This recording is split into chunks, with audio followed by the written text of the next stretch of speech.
Hello, my loving children. Welcome to your geography class. Today, I'm going to continue the same chapter, chapter number 1, the Earth as a living planet. So, in previous class, we were discussing about the topic that is the Earth as a living planet.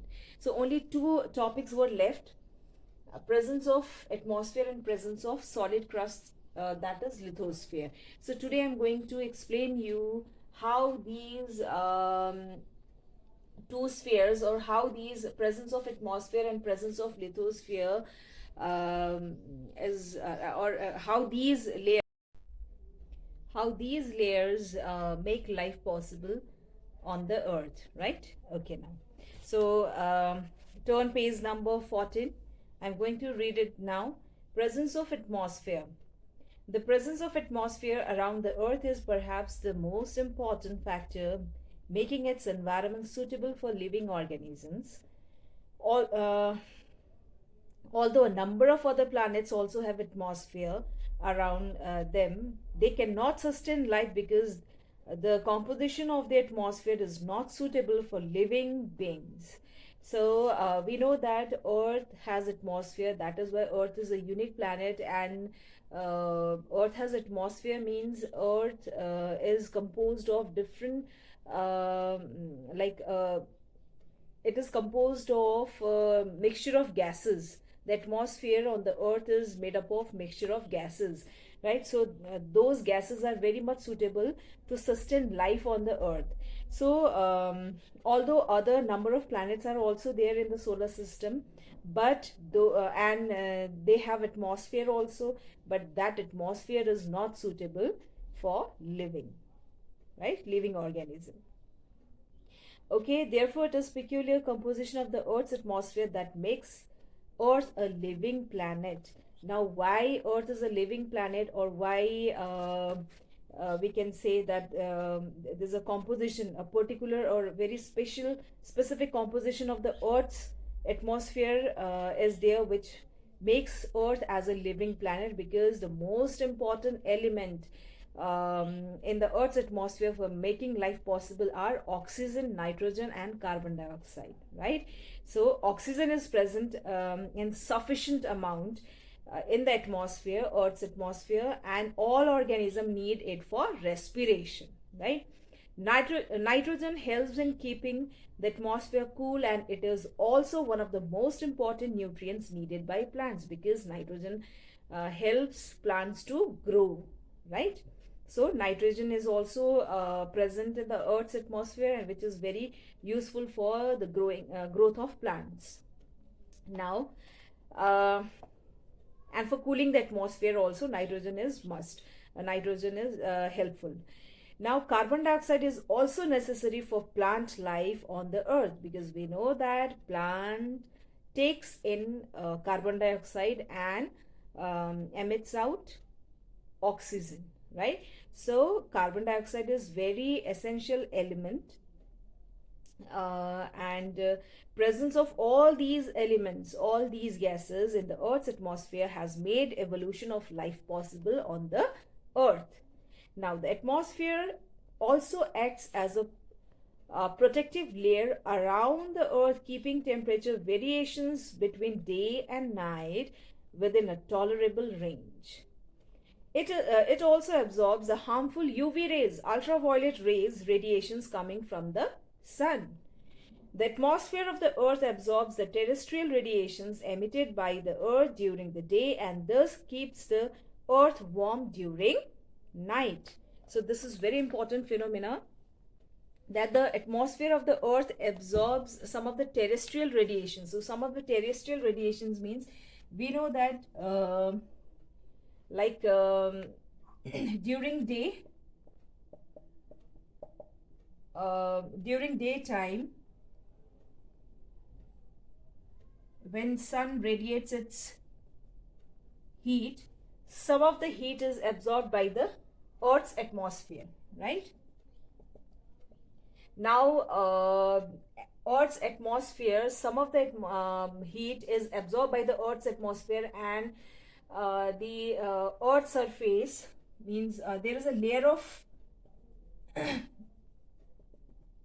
CO2 gas which helps to trap this gases or trap this heat coming from the sun rays, right? So the CO2 layer traps the heat here.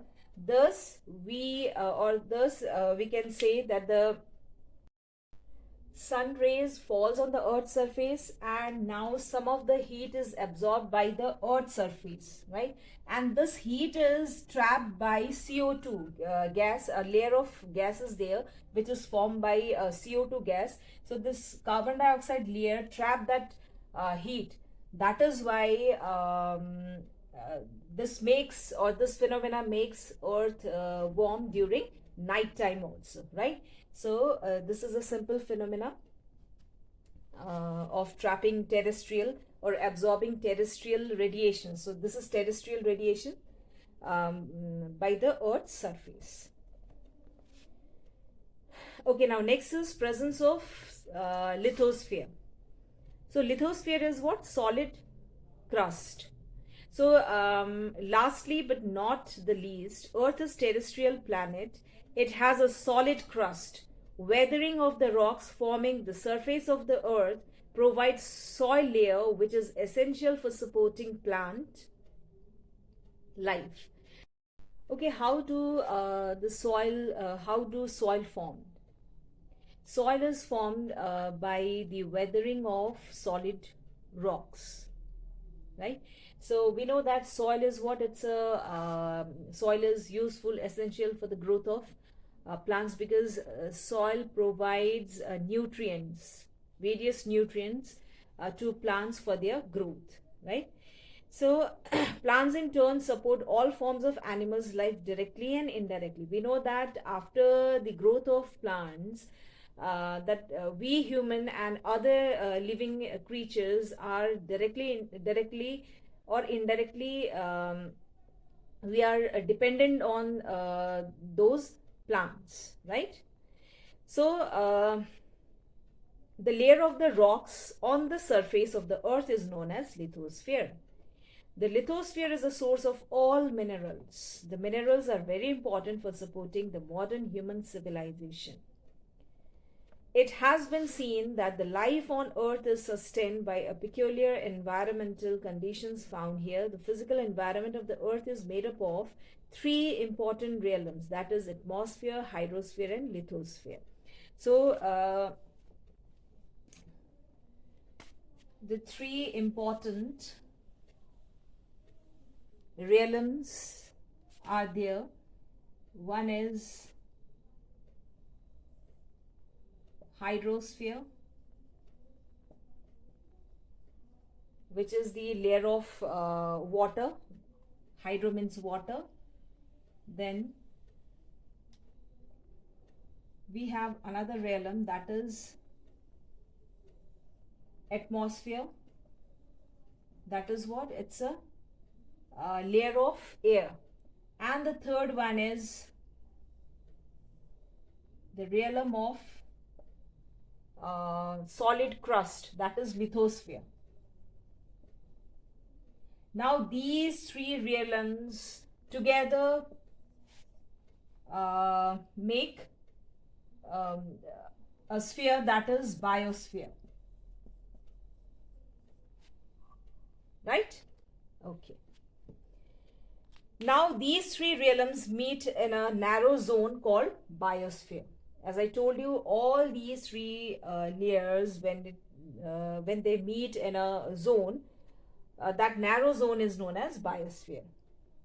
All three together, they make a sphere, a layer, that is known as biosphere.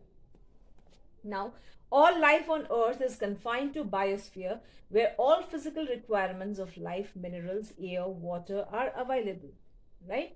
So biosphere is very essential element. Why? Because biosphere means what? Hydrosphere, water, atmosphere, air, and lithosphere, soil, solid crust. So all these three are essential elements for we living creatures, right? Okay. Biosphere makes Earth a unique planet in the solar system. Presence of biosphere biosphere. Presence of biosphere means all these three layers make Earth a unique planet in the solar system. All living beings on the Earth need energy to live. The most important continuous source of energy in the biosphere is the sun. So the most important source in this biosphere is the sun, because sun gives energy. The sun radiates energy in all directions in the form of light and heat rays.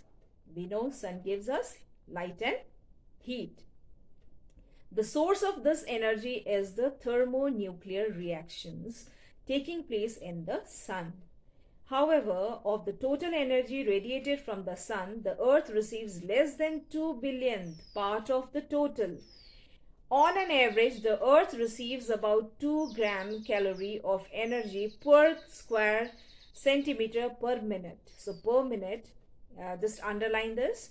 So per minute, the earth is receiving how much? On an average, the earth is receiving about 2 gram calories of energy per square centimeter per minute, right? The amount is equivalent to about 500 million tons of coal. So that much energy we are getting from the sun's rays. Okay, now next paragraph. The plant take the energy of the sun to synthesize food through photosynthesis. So photosynthesis is a very important process. It is a process in which the plants make their own food with the help of sunlight and water and the other gases, right? So photosynthesis, that is photosynthetic plants can thus meet their energy requirement themselves. Therefore, they are called primary producers. So I'll explain you this food chain through a diagram. Just have a look. Okay, as I told you that this plants, trees, they can make their own food with the help of sunlight, water, and gases present in the atmosphere, right? So they are known as producer. Why they are known as producer? Because they can produce their own food, right, with the help of the process that process of making food is known as photosynthesis. So the producers are also known as autotrophs, and here the producers are this grass and this plant, right? Now they are also known as autotroph. Why autotroph? Because autotrophs means can make their own food, or the organism or the plant, or the plant which is able to make their own food, right? So it's autotroph or producer. Now this insect eats this grass, so we called it consumer, primary consumer, right? Primary consumer. So primary consumer. Now this insect is not producer, because insects cannot make their own food. This insect depends on producer, so we called it consumer. So this is primary consumer. So let's talk about frog. Now frog depends on this insects, because frog eats insect. So this is what? Secondary consumer. And these consumers are known as heterotroph. Why? Because they cannot make their own food, right? They directly, indirectly depend on other plants or other animals. Now it's written here, the animals which consume plant material to meet their energy requirement, that means to eat and to survive, are called primary consumer, like insect. Now the animals consuming herbivorous animals, that means animals or insects like this frog, to obtain energy, to eat and to gain energy and to survive, are called secondary consumers. So this frog is secondary consumer. In the biosphere, energy is transferred from one organism to the other in the form of food. So here the energy is flowing from this producer to primary consumer, and from this primary consumer to secondary consumer. The energy is flowing, right? Okay, all organisms in the biosphere are linked together through food chain. Food chains are thus a means of energy flow in the biosphere. So food chain is what? It's actually the flow of energy, right? So we called it food chain. Now, through these linkage, the energy synthesized by plants is passed on to the herbivorous, which in turn they pass into the carnivorous. Upon their death, carnivorous become food for decomposers, and the flow of energy in the basis of maintenance of life in the biosphere. Biosphere is often divided into smaller unit called ecosystem. Now, after this, till here you understood, na? Now this frog is consumed by this snake. Again the energy is flowing. Energy flows there from frog to snake. Now the snake will be consumed by this eagle, right? And after the death of eagle, what will happen? This eagle, after the death of eagle, again the eagle will decompose into the soil, right? Decompose into the soil. The eagle, after the death of eagle, the eagle will decompose into the soil. So this soil gets what? Nutrients from that decomposition of this eagle, right? So, and afterwards, after some time, a new plant will grow